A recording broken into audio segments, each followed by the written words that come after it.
Hello, that's Elmer here. I figured I'd do a video today on my Remington Model 336. It's the 35. I've had the gun for close 30 years, or maybe right at 30 years. But I would think that if something went down, that I would have to survive with a larger caliber rifle. This one here would be the one I'd go with because I hunted with it for, I know, at least 25 years. I've killed a lot of game. I got the gun when my son was about 4 years old, I guess. We started off walking with the gun, my son and and I started off shooting groundhogs with the gun. I got pretty good with it that way, and then shot some squirrels, lots of deer with this gun. A lot of my family said they don't know how I done it, but this gun here I can shoot offhand, deer running, standing, and walking. With the gun, I mean, most of the time when the gun cracks, the game's down, you know. And I hear a lot of people saying they'd probably take their AR, which is, if I had a chance, I would take that. But for survival wise, here on the East Coast, this here's what I know I would definitely take with me for, you know, food, protection. There's nothing around here that could take 150 or 200 grain bullet, you know, if you hit the right spot.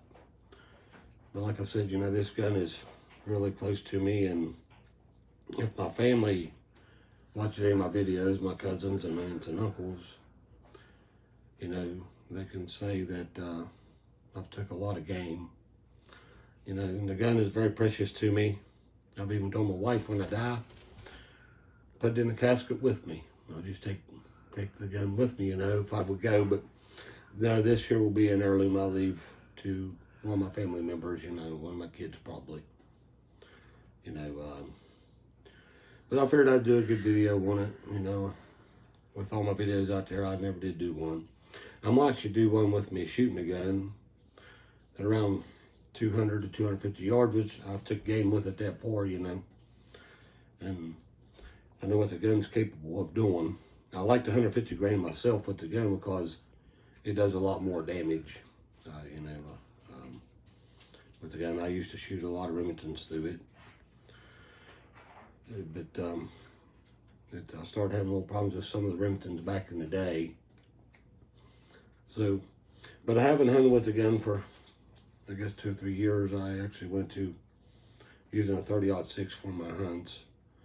But I think I'm gonna take it out this year and give another nice buck with it, you know. Like I said, I'm very proud of this gun. This gun is close to me, you know. And I figured I'd do a little video, you know, if things would happen that we gotta resort to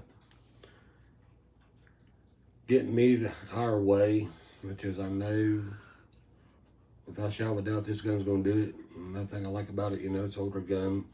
I'm gonna think this gun was made back in the 70s. It has your open sights, see-through mounts on it.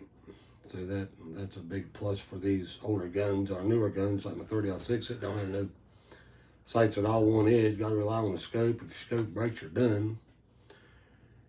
But like I said, I'm gonna do a video on it. Hopefully, just maybe this weekend coming up, and let you all see, you know, how good the gun does shoot. I mean, it's right in there. It's sighted in, I believe, at 100 yards. That's what it was last time I used it. And, well, as a matter of fact, the last time I took it out, I think I killed an 8-point with it 3 or 4 years ago, and I think maybe even a couple of does. So, but I'm gonna get off of here and get to my weekend, get to the weekend, and we're gonna do a video on it if the weather holds down permitting. So, all right. God bless. Subscribe to my channel. If you will, tell your friends about it. Help me get out there again, you know.